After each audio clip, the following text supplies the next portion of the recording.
Breaking news, at least 16 dead in a Maine mass shooting. And some big changes involving Boston City Council. Plus, an interview with the Emerson Esports team and what they've been up to this semester. All that and much more this morning, Thursday, October 26th on Good Morning Emerson.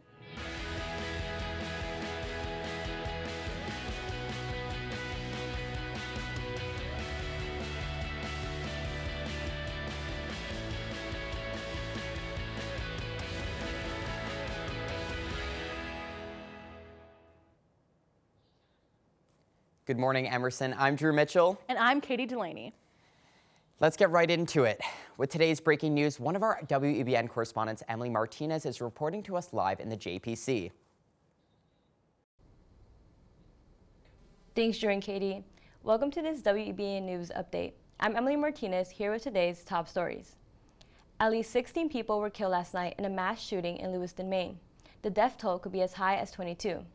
The Federal Bureau of Investigation has since identified a person of interest.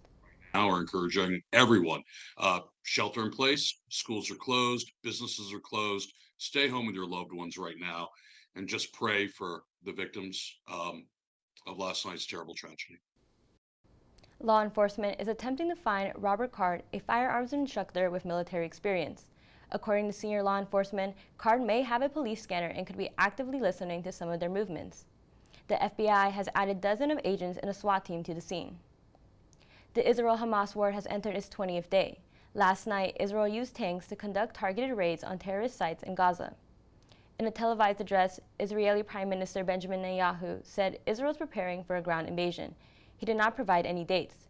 President Biden has encouraged Israel to hold off on invading until Hamas releases more hostages.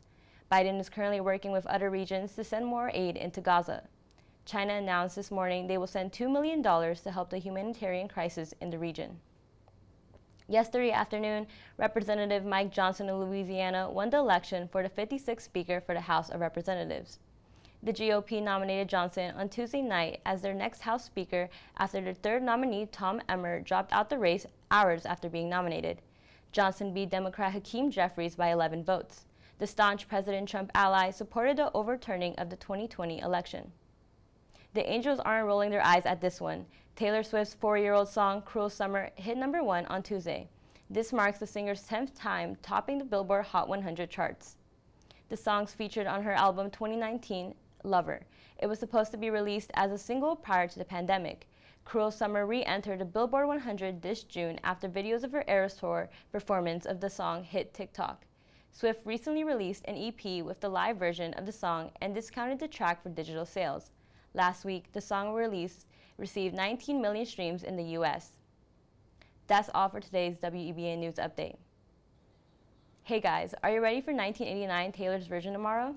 Emily, I am ecstatic about that. I can't wait. Katie, you have, what's your favorite song off 1989? I think Style is my favorite song, That's also because I'm a Harry Styles fan. Oh so my it adds gosh, up. of course. I'm an extended version boy. I love New Romantics. Emily, are you excited for 1989? Yes, I'm so excited to give it a listen tomorrow. I can't wait to hear it. Yeah, no, we can't wait. I will be waiting till midnight, that's for sure.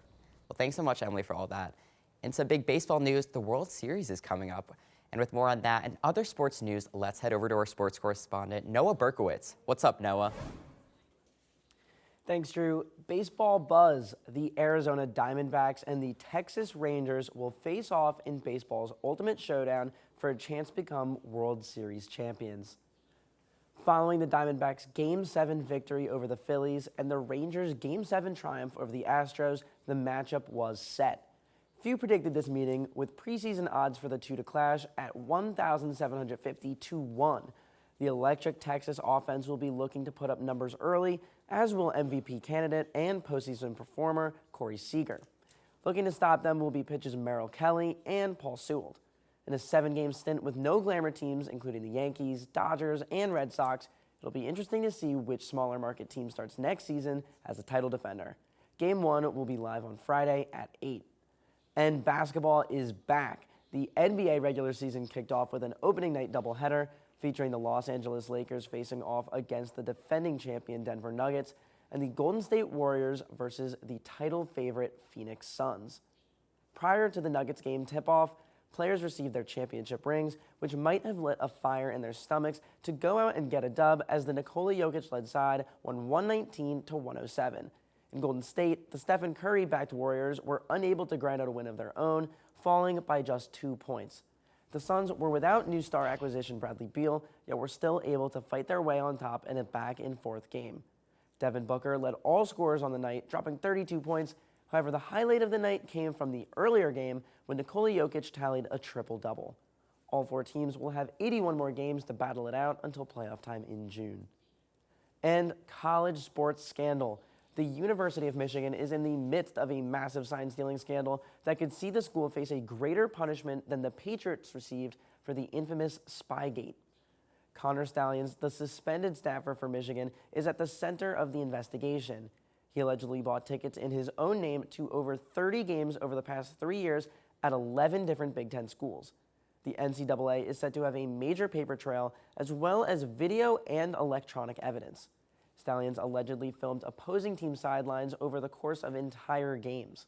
Michigan is the current betting favorite to win the national championship and ranked second in the nation to this point. Head coach Jim Harbaugh has denied sign stealing and believes the team slate is clean. That's all we have for sports today. Back to you guys at the desk. Oh, thanks so much, Noah. In some Boston buzz, Boston City Councilor Tanya Fernandez Anderson has introduced a resolution to change the name of the well-known tourist location, Faneuil Hall. This historic site has faced calls for a name change for years due to its association with Peter Faneuil, a slave trader and owner. Anderson's motion references a 2021 poll that revealed over half of Boston residents support a name change for the landmark. Council members will have to vote on the motion before it proceeds to the desk of Mayor Michelle Wu. And you either love it or you hate it, but either way, Boston City Hall may be here to stay for a long time. Boston's Landmarks Commission is pushing to make the Brutalist building an official landmark. Getting designated as a landmark would protect the 55-year-old building from being changed or torn down, historically preserving it. The Landmarks Commission will vote on the plan, and if the vote is yes, then it needs to get approval from the City Council and the Mayor. Now, Drew, how do you feel about this proposal? Well, Katie, I love how you said love it or hate it, because I remember there was that whole discourse on the look of the building. And I know preserving it, I wonder how that would affect people's perceptions of it. Well, what are your thoughts, Katie? I think the building, I think it's a bit of a brutalist nightmare, but for that reason, I think it's iconic. Yeah.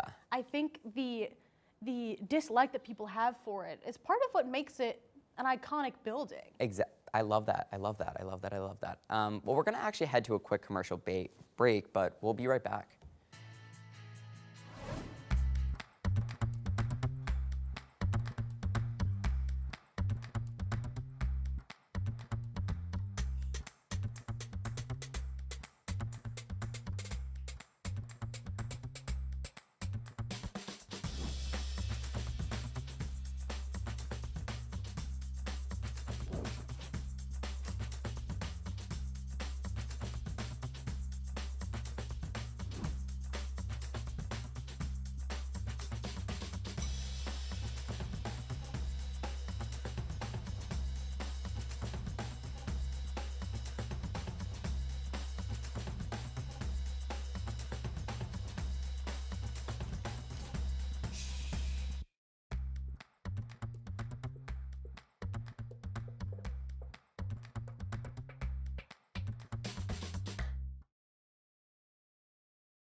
Alright, come back in 10 seconds. Ready, camera 1. Camera 1, get a wide shot of the entire thing, and in 3, 2, 1, take. Tell them cue. Welcome back to Emerson College.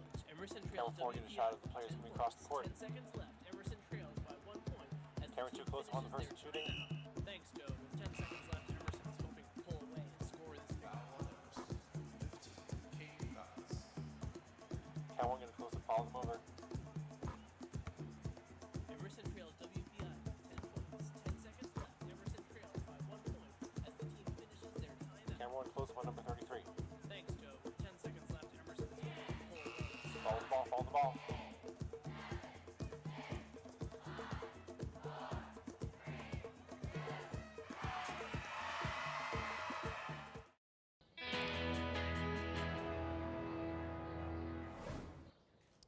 Welcome back to Good Morning Emerson. You know, Katie, upcoming election, we're seeing a lot of different people in the headlines. We have Biden, we have Williamson, we have DeSantis. But you know who we're seeing a lot of?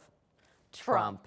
Now, Trump, he's in court right now. He's facing many criminal charges, Yep. and there's a lot of developments that are still happening, a lot of new things in the news about the court proceedings and everything going on there. Yeah, and Katie, I think it's definitely going to make an impact on the election, obviously. You know, there's You're all with good, Katie. More on politics, let's go over to our political correspondent, Meg Richards. Meg? Thanks, Katie. President Joe Biden will not file for Democratic primary in New Hampshire for the 2024 presidential election. In a plan led by the president earlier this year, South Carolina will be the first state in the Democratic primary. The decision to not primary in New Hampshire is led by the Democratic National Committee. A spokesperson for Biden said that although the president would like to file for primary in the Granite State, he must comply with the party's rules. And Trump news. Mark Meadows, Donald Trump's former chief of staff, was granted immunity by special counsel Jack Smith in the federal probe into whether Trump deliberately attempted to overthrow the 2020 election results. The former chief of staff is working with investigators who are looking into the attacks on January 6th and additionally testified in front of a grand jury about Trump's mishandling of classified documents. The former president has been charged with several accounts of attempting to overthrow the 2020 election results and has pled not guilty. And more Trump news. Former Trump lawyer Michael Cohen testified against the former president in a New York civil trial on Tuesday and called it, quote, one heck of a reunion. The former lawyer testified on how he manipulated Trump's financial documents to hit an arbitrary net worth, according to CNN. The two returned to the courtroom yesterday, where the former president was fined $1,000 for breaking his gag order and stormed out during Cohen's testimony. Proceedings will resume at 10 a.m. today in the $250 million civil suit against the former president of the United States. That's all the political news I have for you today. Back to you at the desk. Thanks, Meg. We're now going to hear from our Boston Boylston Bites correspondent, Aparna. Aparna, what's up? El Jefe's versus Maria's. These two restaurants have satiated Emersonians' cravings for tacos, burritos, and other Mexican food year after year. However, with its location at the heart of campus, it's no surprise that Jefe's is the more popular of the two. So today, we're going to be having a taste of what Maria's has to offer and determine whether it's worth swaying the minds of ignorant Jefe supporters. What is your name, year, and major? My name is Juan Serrano. I am a junior, and my major is VMA. My earliest memory of food at Latino parties, when you're blowing out the candles for your cake, your cousins grab your face and then smash it into the cake. So, abuse and contempt. That's my answer. Well, see, here's the thing, right? El Jefe's has like an A health rating, and that's fine and all that. Over here, they won't show it to you unless you ask. That means that over there, they're more worried about the health rating than making the food good. Here, the food's actually good. It's nice. Like, it's probably a C anyway. Like, a C's a passing grade, you know? And, it's El Jefe's is owned by a white man, I'm pretty sure. So, that's what I've got to say. All right. Support Maria's. Well, you know, I get hangry. Everyone gets hangry, right? Imagine if everyone was just hangry all the time. That wouldn't be a very productive world, would it? Angry people. It wouldn't do good. And El Jefe's has no nutritional value because it's all like McDonald's mincemeat food, so it'll leave you hangry, and this won't. Food is important existentially because some would say that without food, living creatures couldn't exist. So. Fair enough. Thanks, Juanes. After trying it for myself, I can officially claim that Maria's is amazing. Whether or not it's better than El Jefe's, you'll have to try it and find out. For Good Morning Emerson, I'm Aparna Prabhakar. Back to you at the studio. Thanks so much, Aparna. You know, I'm a Maria's boy, but we're going to take a quick commercial break, so do not go anywhere. And when I arrive at my destination, I am gonna kill Bill. What? Oh, okay, cutting. Sorry, can we get some of this?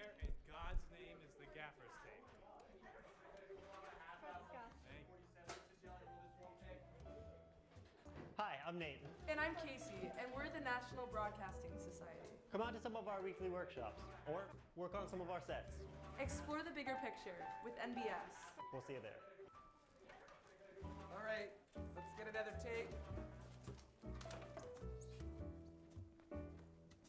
Camera, sound.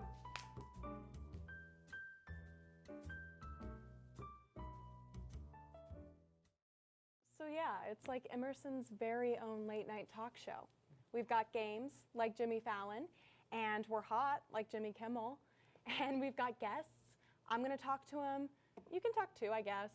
There's a live studio audience, and they're just gonna laugh at everything we say, and it's gonna be awesome. It's just this never-ending cycle of positivity and community and late night content. I'm gonna wear a suit. You should probably wear one too. What do you think? I think you should drink up, because it's closing time.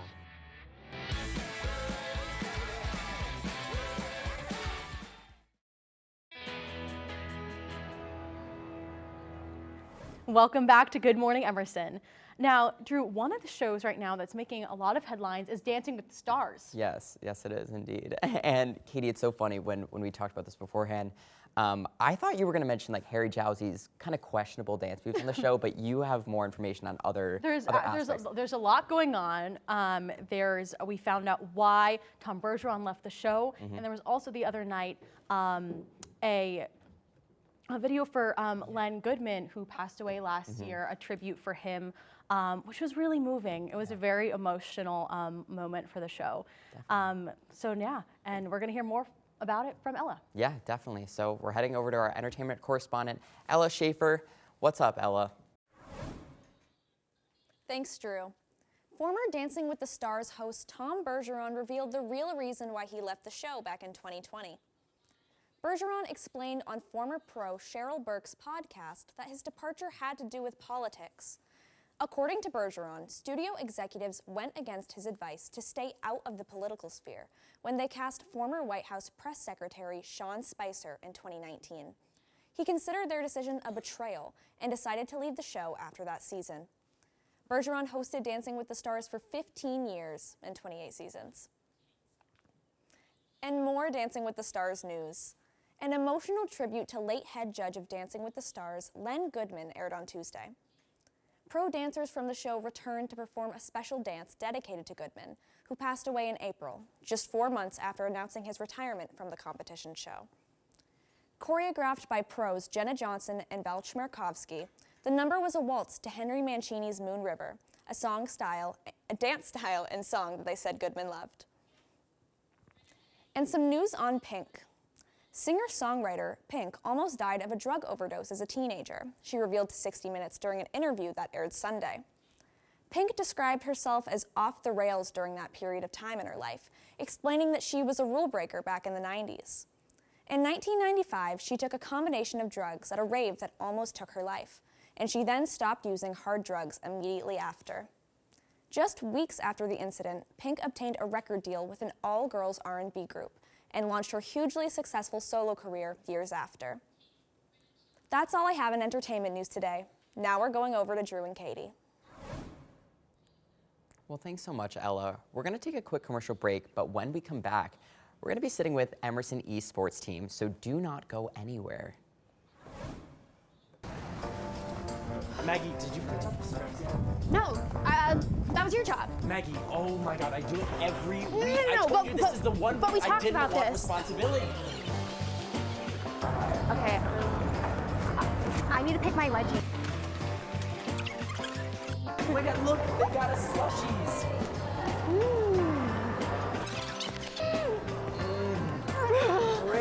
Freeze. Oh my God, we're here. He's queer. Now get used to it. Come on, give me my mic. Mic me. Hi, I'm Christian Mudrick. And I'm Maggie Morlap. And you're watching Real Reactions. On the Emerson Channel. Hi, I'm Aaron Kinigsberg, host of EIV's The Dish. Tune in every Friday for your chance to see what kind of bow tie I pulled out of my closet today.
Welcome back to Good Morning Emerson. Right now we're sitting with the Emerson Esports team and we're going to learn a bit more about their org. Welcome to Good Morning Emerson. How are you guys doing today? Very well. I'm doing fantastic. Awesome. I was just going to say a bit of an early wake-up call for us, but we're so excited to have you. So thanks for making it out. And please introduce yourselves for the people. My name is Jackson Murphy. I am one of the vice presidents of Emerson Esports. The other vice president is Leah. And Hi, I'm Evan. I'm the president of Emerson Esports. The other president couldn't be here, Kath, but I'm also one of our Overwatch team players. Yeah, awesome. Nice meeting you guys. Nice to meet you as well. Thank you for having us. Yeah, of course. So for those who don't know, can you tell us a little bit more about your org, about Emerson Esports? What's it about? Wow, there's a lot to go in here. So when people think of Emerson Esports, they usually think of like the teams, right? You know, the gamers playing Valorant late at night. But we do that is part of it, but we do a ton of other stuff as well. Our kind of main focus is community and providing experiences. And how we'll kind of do that is we'll have teams people can play on. We'll have tons of events throughout the semester, and then we'll have our actual different branches that people can work on, like content, social media, events, things like that. So we kind of do a whole bunch of things, but it's all kind of themed and under the gaming branch, whether it's competitive teams, events, or just making content and social media posts and stuff like that. I feel like that's probably an accurate summary of our org. Absolutely. Yeah, awesome. That's so cool and seems like such a great way to bring people together who like to do all sorts of different things, whether it be competing or doing something just more social. Yeah, exactly. It's really great that you don't have to be a super competitive, gamer to go on Emerson Esports. You can really play games casually if you just want to come to our events. Maybe just dance it up a little Mario Kart. I know we were discussing this earlier. We do love to Mario Kart it up. It's so funny because when you said it's not competitive, get me with Mario Kart and game over, I will be the most competitive. Most competitive person out there. Absolutely. So for your org, what would you say the goal of it is? How would you describe it? I'd say just providing opportunities for students, whether it be competitive teams. So we actually have hired coaches for a lot of our top teams. So, if players really want to be competitive, they had that opportunity to learn and grow under our coaches. And also for our events, we do a lot of casual events, like we said. So for those more casual, they had the opportunity to play Just Dance, Mario Kart, Super Smash Bros, whatever they want. And then we also have industry speakers. So if people would like to go into the industry or just interested about the esports industry, we have almost monthly speakers within a variety of stuff. So they could be video editors, they could be voice actors, all that stuff. Yeah, I'd say to build off that, I think our focus is kind of community and opportunity. Building a really inclusive and supportive community where it doesn't matter your background, it doesn't matter your skill level, it doesn't matter if all you play is Minecraft. You can still be part of Emerson Esports and be active in the org and help out. And maybe you don't even really like video games. You can still join and maybe join the content team and master your editing skills or your social media or event planning. Yeah. And then the opportunity really comes through the teams that people can play on, and also the different experiences they can have in the org. Maybe they want to go into event planning, then the events team is right for them. Yeah. Or maybe they just want to connect with people in the industry. The great thing about our organization and our Discord server is that we have probably around 30-ish around there, maybe a little less, industry connections in there, which students can just reach out to and connect with.